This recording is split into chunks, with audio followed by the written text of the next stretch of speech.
Ini penting saya utarakan karena standarisasi ini penting. Caranya gimana? Kita harus sebanyak mungkin baca khazanah Islam. Makanya Imam Ghazali, kayak apa pinternya Imam Ghazali? Beliau di akhir kitab Ihya ngendikan wa alaika bimudawamati mutalaati kitab khilyatil auliya wa tabaqatil asfiya. Sehingga kita akan punya khazanah yang luar biasa. Saya punya banyak tentang kearifan ya para ulama-ulama dulu. Di antaranya dulu saya sering diceritain bapak tapi gak paham, tapi setelah saya ngaji lama-lama paham. Beliau pernah didhawuhi Badullah gini, Nur dhisik ana wong salat 2 rakaat, terus syukur akhirnya salat lagi sampai 4 rakaat. Saking syukurnya salat lagi sampai 6 rakaat. Seterusnya sampai 1000 salat. Kita tahu itu Sayyid Ali Zainal Abidin. Jadi dia menambahkan salat itu karena iskon lillah wa syauqan lillah, mahabbatan lillah. Bukan kayak kita karena ingin sholat 1000 rakaat dibagi sekian menit terus kenanya 2 jam. Jadi kayak kita taraweh lah 20 menit, 20 rakaat dibagi sekian kenanya 7 menit. Pentingnya apa? Meskipun kita tidak akan mengalami seperti itu, tapi kita menjadi tahu ketika Rasulullah SAW menghentikan wa qurratu aini fis shalah. Bahkan Nabi kalau banyak masalah itu Nabi yataradad, mutaraddidan di dalamnya.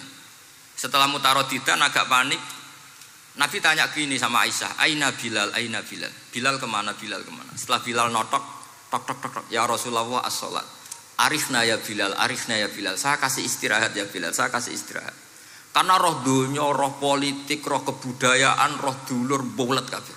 Sing ra bulet mok sitok hubungan ambek Allah Subhanahu wa taala. Maka disebut as-sholat rohatul mukmin.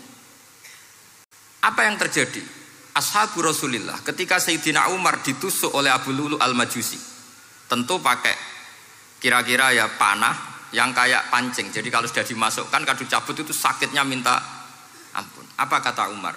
Nanti cabut ketika saya sholat. Karena sekali sholat dan setelah itu dicabut nggak terasa.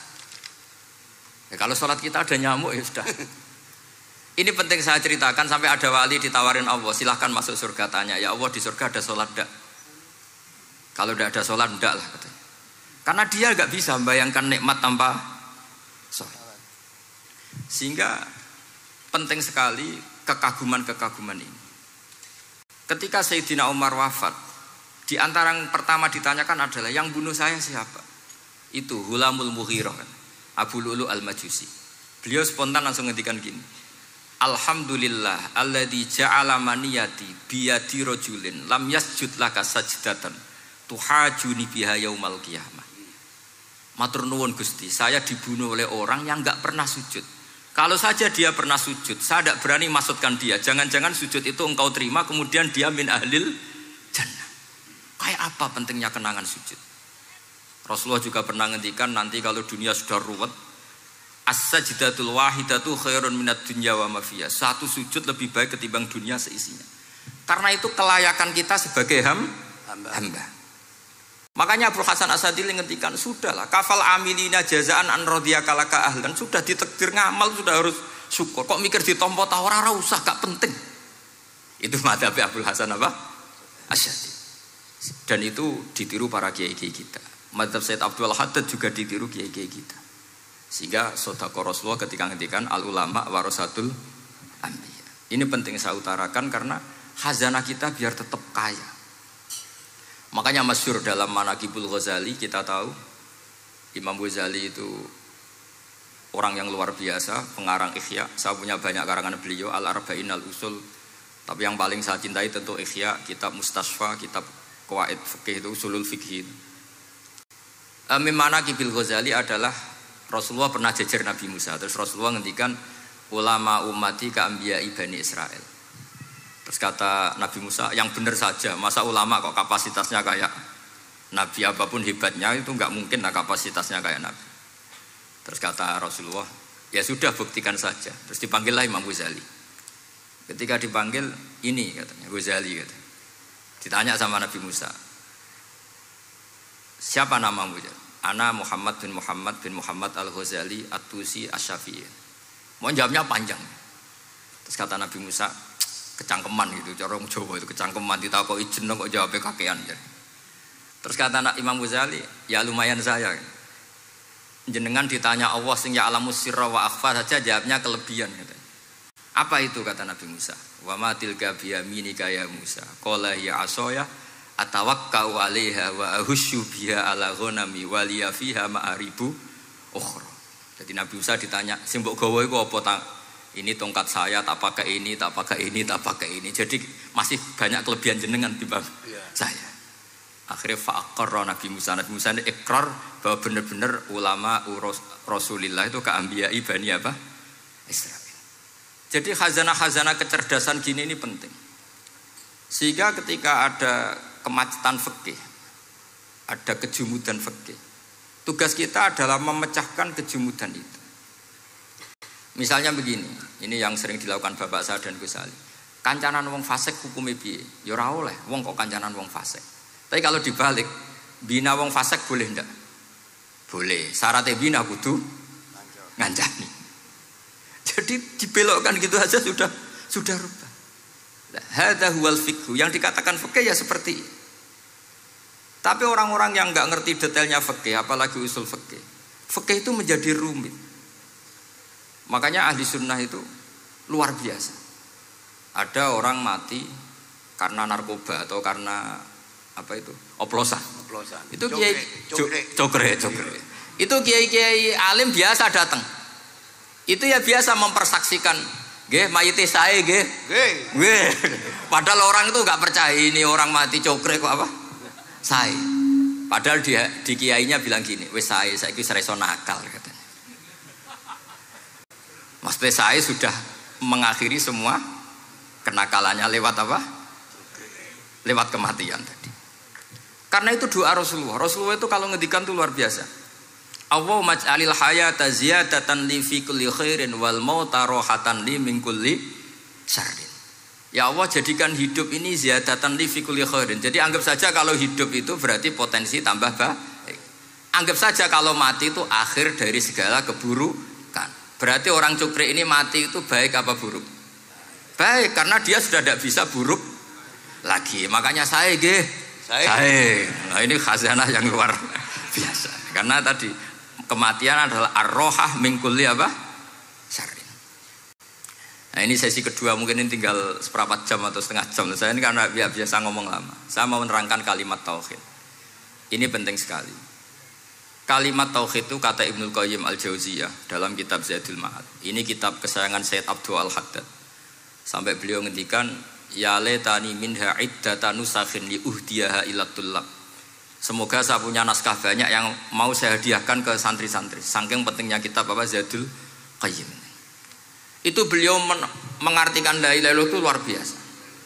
Kalimat ini adalah kalimat super. Allah bikin surga juga demi kalimat ini. Siapa yang menerima kalimat ini maka masuk surga. Yang menolak kalimat ini maka dimasukkan neraka. Kita tahu neraka itu kalau ada batu dicemplung itu sampai ke bawah itu nunggu 70 tahun. Kayak apa kedalamannya? Bego siapa saja tidak akan bisa itu bikin apa? Neraka. Karena kalau batu dijatuhkan nunggu 70 tahun itu sampai kok riha. Itu dibikin juga untuk orang yang menolak la ilaha illallah. Kemudian karena manusia butuh latihan, dibikinlah langit dan bumi supaya didiami manusia untuk menerima konsep la ilaha illallah. Karena manusia butuh pelatih, diutuslah para rasul untuk melatih la ilaha illallah. Dan kalimat ini andaikan ada orang kafir 70 tahun, kemudian dia melafadzkan la ilaha illallah Muhammadur Rasulullah, maka semua kekafirannya dihilang. Maka santri-santri yang aswaja ini harus yakin, ia adalah kalimatun dakhala bihal kafiru al-islam. Ini kalimat yang orang kafir 70 tahun saja menjadi muslim. Tapi sekarang banyak gerakan dengan kalimat yang sama malah orang Islam menjadi kafir. Itu kira-kira kelompok aneh nomor boten. Hanya karena la ilaha illallah banyak kelipatok dihukumi kafir. Gara-gara la ilaha illallah pitung dino diarani kafir. Wong kalimat ini sing kafir wae dadi mukmin. Sekarang dengan kalimat yang sama yang mukmin jadi ini apa-apaan, kira-kira gitu. Cara madzhab ini apa-apaan. Ini penting saya utarakan. Jadi kepastian tauhid. Ngendikane pangeran kul lil ladzina kafaru iyantahu yughfar lahum ma qad salaf. Makanya Abdul Hasan As-Sadili ketika nafsirkan fa'lam annahu la ilaha illallah wastaghfir li dzambika walil mu'minina wal Itu ai bihadhil kalimah kata beliau. Kamu harus camkan bahwa la ilaha illallah. Dan setelah itu kamu baru sah istighfar untuk kamu sendiri maupun untuk orang mukmin siapapun, mukmin mukminah. Kita tahu andaikan kita punya keluarga kafirah atau murtadah, sah enggak diistighfari? Enggak sah. Tapi sefasik apapun asal dia min ahli tauhid maka sah diistighfari karena fa'lam annahu la ilaha illallah wastaghfir lidzambika walil mu'minin. Jadi sahnya mengistighfarkan orang lain hanya dengan satu syarat yaitu dia min ahli la ilaha illallah Muhammadur Rasulullah. Sehingga dalam cerita-cerita kewalian, dan ini saya percaya cerita ini karena saya pernah menemukan di Musnad Ahmad, saya menemukan di Ithaf syaratnya Ihya, juga di kitabnya Said Muhammad Abu Abdul Farad itu.